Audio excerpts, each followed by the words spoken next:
Salve você, escritor, leitor, amante da literatura! Seja bem-vindo ao canal Apologia das Letras. Eu sou a Mônica Cadorim e hoje eu quero fazer uma reflexão sobre quanto de informação a gente tem que dar para o leitor para ele se envolver com a nossa história.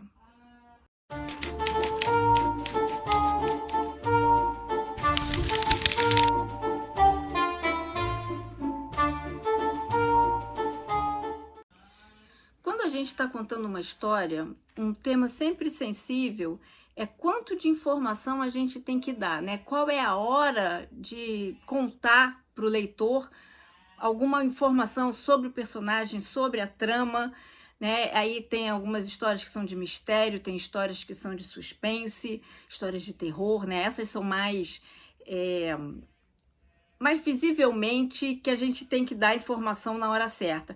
Mas mesmo quando é um romance de época, um romance romântico, tem certas coisas ali, né? Não pode ser uma coisa muito sem mistério nenhum, né? Se não tem mistério, meio que fica sem graça, fica morna a história e acaba não conquistando o leitor, né? A gente sempre gosta que o leitor entre dentro da história e sinta junto com as personagens. Então, assim, se a personagem tá com medo, a gente quer que o leitor também tenha medo. Se a personagem levou um susto, o leitor também tem que levar um susto, né?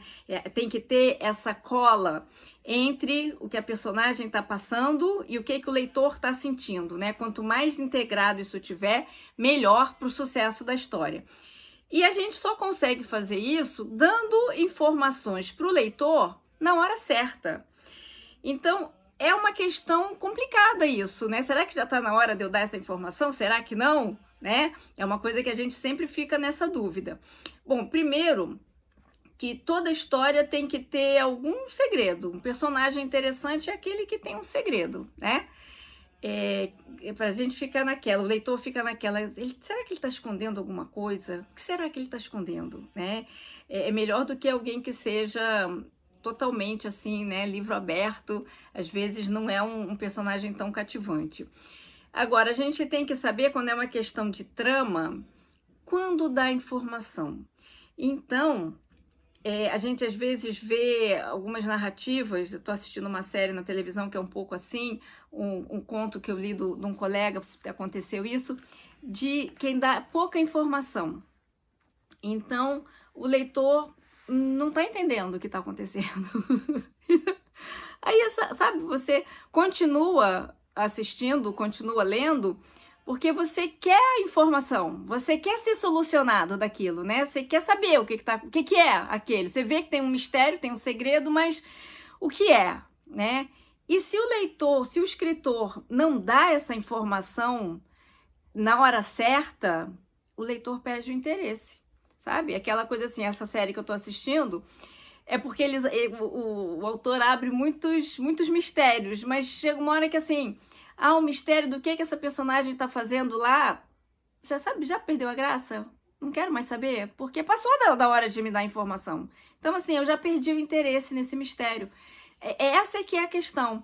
Você tem que atiçar a curiosidade do leitor, mas não pode ficar muito tempo, porque a curiosidade passa, né?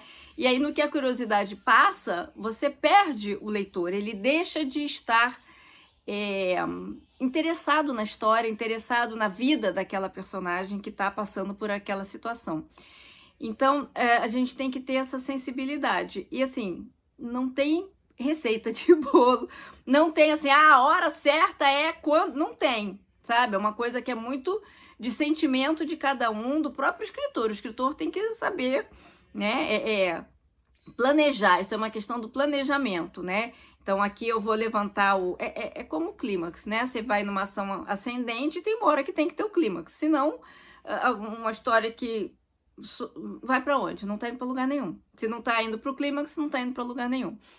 Então isso tem que ter, com cada um dos mistérios que acontecem, né? Você tem que ter essa informação, né? Esse acúmulo de informações até que você chega na solução. A solução é o clímax, né? Aquela, então era isso, poxa vida, né? Aí a gente respira aliviado e aí pode passar para o próximo mistério, né? Então, as histórias de mistério, que já tem o mistério ali de uma forma explícita, né? Ela é uma história de mistério. Você tem que ir dando informações, pistas para o leitor concluir alguma coisa. E as pistas, não precisa se preocupar assim, mas se eu for dando pistas, o leitor vai descobrir antes da hora. Podem ser pistas falsas, né? Você pode... Aí é o tal negócio, a graça exatamente, acho, né? Eu não costumo escrever coisa de mistério, mas eu acho que a graça, para quem tá lendo, né? Que aí sim eu gosto de ler, é você... o livro está te conduzindo para cá, aí de repente dá uma pista falsa e você fala, não era para cá, era para lá, e não era, sabe? Então você vai conduzindo o leitor por esse caminho tortuoso, e aí de repente vem aquele pulo do gato, que o leitor fala, então aquela informação lá que me tirou do rumo que eu estava indo certo, era mentira. Meu Deus, me enganou. Isso para o leitor é tão gostoso, né? Porque ele tá se envolvendo com a história. Ele foi enganado pelo personagem. Olha que coisa legal. Eu acho isso um barato. Então, a informação é necessária, mesmo que seja uma informação falsa, né? E aí tem uma coisa que aí já tem a ver com o suspense, né? Que não deixa de ser um tipo de mistério e tal. Que é um macete que é do Alfred Hitchcock. Então, assim, não é da minha cabeça, não. É dica de Hitchcock. Como é que ele construía o suspense nos filmes dele, né? Ele dá a informação para o espectador, né? No caso dele eram filmes. O espectador tem a informação e a personagem não. Então, aquela coisa assim, o cara está subindo a escada e a gente sabe que o assassino está lá em cima, mas o cara que está subindo a escada não sabe. Então, ele não está em suspense, ele está subindo uma escada. A gente sente o suspense, a gente sente o nervoso, porque a gente sabe o que vai acontecer e a gente quer avisar. Coitado do personagem, e a gente não consegue entrar na história e avisar ele. Então, isso é uma tática muito interessante também. Você dá informação, aí assim, não vai dar informação numa narração, o assassino está lá em cima. Não é assim, né? Você faz uma sombra passar para o leitor concluir, né? O leitor conclui, não é uma sombra, deve ser o assassino. Meu Deus, o personagem está subindo a escada e ele não sabe que o assassino está lá em cima. Céus, o que vai acontecer? Isso é o suspense, né? Então, isso vale também para as histórias de mistério, para os romances de época, para os romances românticos. Eu tenho uma história, por exemplo, quer dizer, considero assim, né? que seja esse caso, do Assim Fala o Coração, que todo mundo já viu que eles estão apaixonados, mas eles não.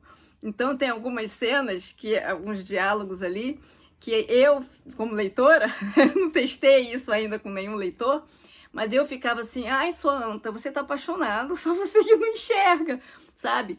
Porque o leitor já percebeu, mas as personagens ali dentro do contexto ainda estão sem perceber. E aí, quando você dá informação sutil, né? Não é dar informação textual ali na narração, isso aí não tem graça nenhuma. É dar pistas para o leitor concluir. E aí, quando o leitor conclui antes da personagem, o leitor ainda se sente bem, fala, meu Deus, olha como eu sou inteligente, eu já descobri tudo antes do personagem, antes do detetive, eu já sei quem é o assassino. Isso é legal pro leitor, né? Ele se sente bem, isso faz um carinho no ego. Então, essa questão, né, de dar as informações para o leitor. O leitor quer mistério, mas o mistério não é construído com sonegação de informação. Você tem que dar informação, mesmo que seja falsa. E o leitor vai concluindo. Então, você tem que dosar, né? Quanto de informação você vai dar, como que vai dar, se vai ser num diálogo, se vai ser numa descrição de cena, numa narração de uma coisa que aconteceu, às vezes um pequenino detalhe que passa despercebido E aí lá na frente você retoma, porque, né, tipo um diálogo, os personagens falando, porque você lembra que lá na casa da tia tinha, você fala, caraca, é verdade, estava lá na página 10, eu tô na página 200, nossa, tinha até esquecido como aquilo é fundamental. Então assim, você deu a pista, o leitor pode até não ter percebido, mas a pista tá lá. Então é uma questão que é muito importante a gente dar todas as informações para o leitor, para ele ir construindo essa imagem mental, ir construindo as cenas que estão acontecendo, a solução dos mistérios que se apresentam. Isso tudo vai fazendo o leitor ficar ávido, né? Porque a gente lê porque a gente quer as informações, né? E aí você começa a ter 10, 20 páginas sem informação, o leitor abandona o seu livro. Pô, tô lendo pra quê? Se esse cara não me dá nada, né? Eu tô aqui curiosa para saber o que vai acontecer e tá nessa dificuldade aqui, nessa sonegação de informações, não tem por que eu ler. Aí encosta o livro, vai pegar uma outra coisa mais empolgante, mais envolvente, né? Então, assim, é um cuidado que a gente tem que ter, né, de dosar. Então, tem que ser dado em doses, né? E de preferência de formas diferentes, para ficar interessante. E de preferência nunca em descrição, né? É aquela coisa, né, que o pessoal fala muito de mostrar e contar. Não, sempre mostrando. Quanto mais mostrar, melhor, né? Então, essa é o meu recado de hoje. A gente se vê no próximo vídeo. E se tiver outras dicas aí para compartilhar também, coloca nos comentários e dá aquele joinha no nosso vídeo. E uma coisa que é importante também que eu não tenho falado, precisa se inscrever no canal. Porque no momento eu estou fazendo vídeos regulares, mas isso pode mudar a qualquer momento. E se os meus colegas resolverem gravar vídeos também, vai ser em outros dias. Então, se você quer acompanhar tudo que a gente está publicando, é bom se inscrever, ativar o sininho para receber as notificações, tá bom? Então, hoje fico por aqui. Mônica Cadorim falando para Apologia das Letras e a gente se vê nos próximos vídeos.